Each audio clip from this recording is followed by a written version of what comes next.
Good morning साथियों, Saraswati career point में आप सभी का स्वागत है। डेली करंट अफेयर्स हमारा डेली सीरीज। मुझे उम्मीद है कि आपको अच्छा लग रहा होगा और आप डेली अपनी पढ़ाई को बेहतर बना रहे होंगे और डेली फॉलो कर रहे होंगे, लाइक करके अपने फ्रेंडों को भी शेयर कर रहे होंगे। चलिए शुरू करते हैं आज का करंट अफेयर। 6 जनवरी 2021 को किस राज्य की सरकार ने किसान कल्याण मिशन योजना को शुरू किया? तो उत्तर प्रदेश ने। उत्तर प्रदेश सरकार या राज्य में कृषि तथा कृषि आधारित गतिविधियों के विकास से किसानों की आय को दोगुना करने की मुहिम के तहत मुख्यमंत्री योगी आदित्यनाथ ने किसान कल्याण मिशन का शुभारंभ किया। उत्तर प्रदेश राजधानी लखनऊ। मुख्यमंत्री योगी आदित्यनाथ बीजेपी से गवर्नर आनंदीबेन पटेल, मुख्य न्यायाधीश गोविंद माथुर है। राजकीय पशु बारहसिंगा, राजकीय पक्षी सारस, राजकीय फूल पलाश, राजकीय वृक्ष अशोक है। लोकसभा के 80 सीट, राज्यसभा के 31 सीट और विधानसभा के 404 सीट हैं। एक पड़ोसी देश नेपाल है और उत्तर प्रदेश की सीमा भारत के 8 राज्यों से लगती है। उसमें उत्तराखंड, हिमाचल प्रदेश, हरियाणा, राजस्थान, मध्य प्रदेश, छत्तीसगढ़, झारखंड और बिहार है और एक केंद्र शासित प्रदेश दिल्ली से इसकी सीमा लगती है। ब्रिटेन के प्रधानमंत्री गणतंत्र दिवस समारोह 2021 में मुख्य अतिथि के रूप में भारत आने वाले थे। इन्होंने अब अपना भारत दौरा रद्द कर दिया है। इनका नाम क्या है? तो ये बोरिस जॉनसन ब्रिटेन के प्रधानमंत्री थे। ब्रिटेन यूरोप महाद्वीप में स्थित है, राजधानी लंदन, करेंसी है पाउंड स्टर्लिंग, प्रधानमंत्री हैं बोरिस जॉनसन। कौन सा देश 2023 तक लकड़ी से बना पहला उपग्रह लॉन्च करेगा? तो ये जापान करेगा। उपग्रह ऐसे पिंड जो गुरुत्वाकर्षण बल के प्रभाव में ग्रह के चारों ओर चक्कर लगाते रहते हैं या परिक्रमा करते रहे, उन्हें ग्रह कहते हैं। जापान की सुमितोमो फॉरेस्ट्री कंपनी और क्योटो यूनिवर्सिटी ने अंतरिक्ष में कचरे की समस्या से निपटने के लिए 2023 तक दुनिया का पहला लकड़ी से बना अंतरिक्ष उपग्रह लॉन्च करने की घोषणा की है। जापान एशिया महाद्वीप में स्थित है, राजधानी टोक्यो, होन्शु द्वीप पर स्थित है, करेंसी जापानी येन है और प्रधानमंत्री है Yoshihide Suga. The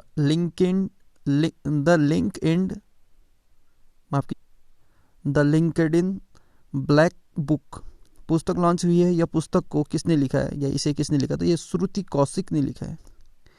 excellence in literary writing category में वुमन एनएसफायर अवार्ड 2021 पाने वाले हरियाणा की पहली महिला कौन बनी है? तो ये डॉक्टर उमा कुमारी शाह।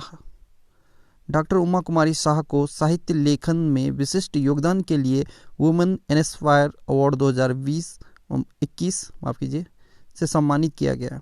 चौधरी बंसी लाल यूनिवर्सिटी की सहायक professor doctor Uma Shah women inspire award के अंतर्गत excellences in literary writing category में अवार्ड पाने वाली हरियाणा की पहली महिला बन गई है। कौन सा देश दुनिया में सबसे बड़ी तैरती सौर ऊर्जा परियोजना का निर्माण करेगा? तो ये भारत करेगा। ठीक है।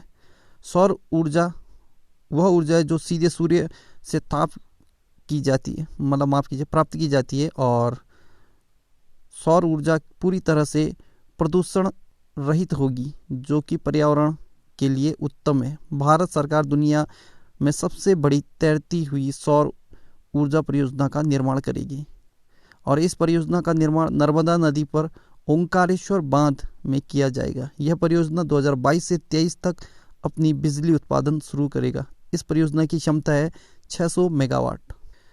भारतीय सेना के deputy chief of army staff कौन बने हैं? तो ये बने हैं general Shantanu Dayal. Lieutenant general Shantanu Dayal lieutenant general SS हसवनी की जगह लेंगे। भारतीय थल सेना 1 अप्रैल 1895 को स्थापना हुआ था। मुख्यालय नई दिल्ली में। इसके अध्यक्ष हैं वर्तमान में मनोज मुकुंद नरवाणे। ठीक है, जनरल मनोज मुकुंद नरवाणे। यूनिसेफ की रिपोर्ट के अनुसार किस देश ने नए साल यानी 1 जनवरी 2021 के दिन सबसे अधिक जन्म दर्ज किया है? तो ये 17 जन्म दर्ज किया, जो अभी 2021 में टॉप में था, तो ये भारत है। ठीक है।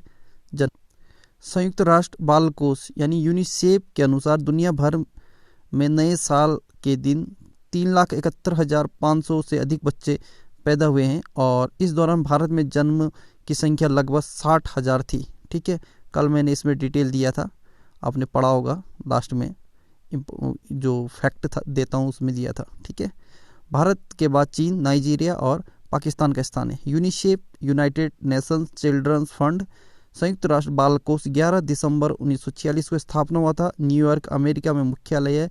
अध्यक्ष है हेनरिटा फार। फसाई ने जनवरी 2022 तक सभी तेल और वसा में ट्रांस फैट की मात्रा कितने प्रतिशत तक सीमित रखने का नियम बनाया है, तो ये 2%।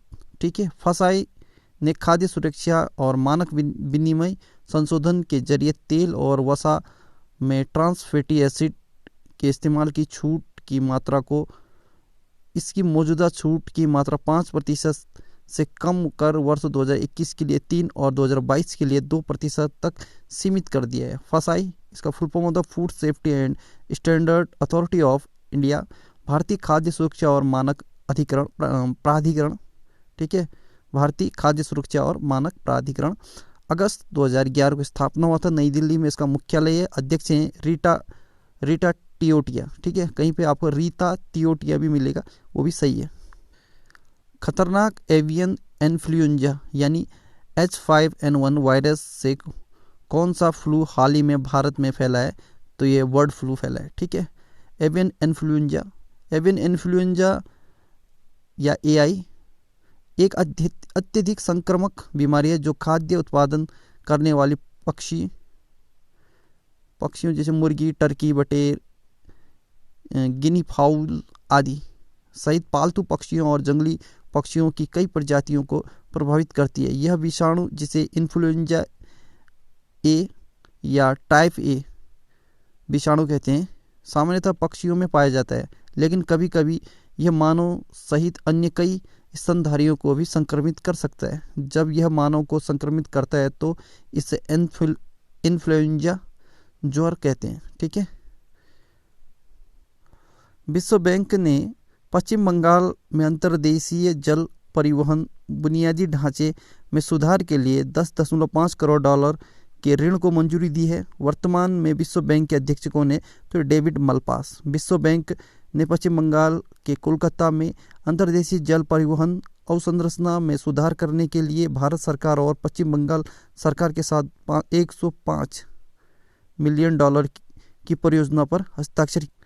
माफ़ करना, ये 105 नहीं है, यहाँ पर भी दशमलव लगाना मिस करिए। ठीक है, तो 105 नहीं है, $10.5 मिलियन पे। ठीक है, विश्व बैंक जुलाई 1944 को स्थापना हुआ था। मुख्यालय वाशिंगटन DC में। अध्यक्ष David Malpass. MD and CEO है अंशुला कांत। रामलिंगेश्वर पार्क का उद्घाटन किस राज्य में किया गया है, तो उड़ीसा में किया गया है। उड़ीसा के मुख्यमंत्री नवीन पटनायक ने ब्रह्मपुर में रामलिंगेश्वर पार्क का उद्घाटन किया है। उड़ीसा 1 अप्रैल 1936 को स्थापना हुआ था। राजधानी भुवनेश्वर में। मुख्यमंत्री नवीन पटनायक बीजू जनता दल पार्टी से। गवर्नर है गणेशी लाल। मुख्य न्यायाधीश हैं JS मुरलीधर और लोकसभा की 21 सीट, राज्यसभा के 10, विधानसभा के 147 सीटें हैं।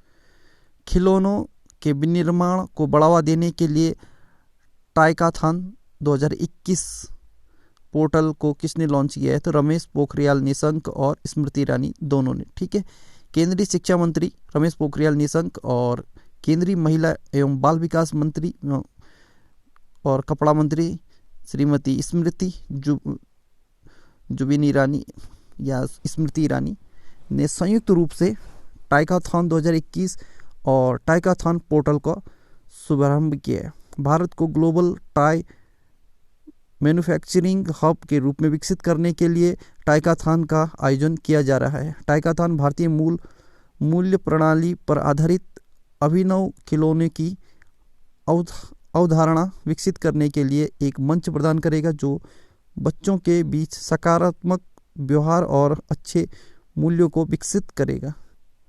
पहला खेलो इंडिया स्पोर्ट स्कूल कहाँ लॉन्च किया गया है, तो ये शिलोंग में। ठीक है, केंद्रीय युवा मामले और खेल मंत्री किरण रिजिजू ने हाल ही में शिलोंग में असम राइफल्स पब्लिक स्कूल को खेलो इंडिया स्पोर्ट स्कूल के रूप में लॉन्च किया है। खेलो इंडिया स्पोर्ट स्कूल का मुख्य उद्देश्य शिक्षा के साथ खेल को एकीकृत करना है। शिलोंग मेघालय के राज्य में स्थित है और ये मेघालय की राजधानी है। इंस्टाग्राम पर 25 करोड़ से ज़्यादा फॉलोअर वाले दुनिया के पहले व्यक्ति कौन बन गए? तो क्रिस्टियानो रोनाल्डो। पुर्तगाल के चैंपियन फुटबॉलर क्रिस्टियानो रोनाल्डो ने इंस्टाग्राम पर 25 करोड़ फॉलोअर्स हो अचीव कर लिए हैं। ठीक है, इनके हो गए, जो कि एक वर्ल्ड रिकॉर्ड है। क्रिस्टियानो रोनाल्डो दुनिया के पहले शख्स हैं जिनके इंस्टाग्राम पर 25 करोड़ फॉलोअर्स हैं। तो साथियों, आज का करंट अफेयर यहीं पे समाप्त होता है। जाते जाते एक खबर, सिक्किम के पेलिंग में भारत का पहला ग्लास स्काई वॉक बन गया है। यह स्काई वॉक समुद्र तल से 7200 फीट की ऊंचाई पर स्थित है। इस स्काई वॉक पर चलने के लिए पर्यटकों से प्रति व्यक्ति 50 रुपये लिए जाएंगे। ठीक है, तो पहला स्काई वॉक कहाँ बन गया है? ये सिक्किम में। So good luck, have a nice day, आपका दिन शुभ हो।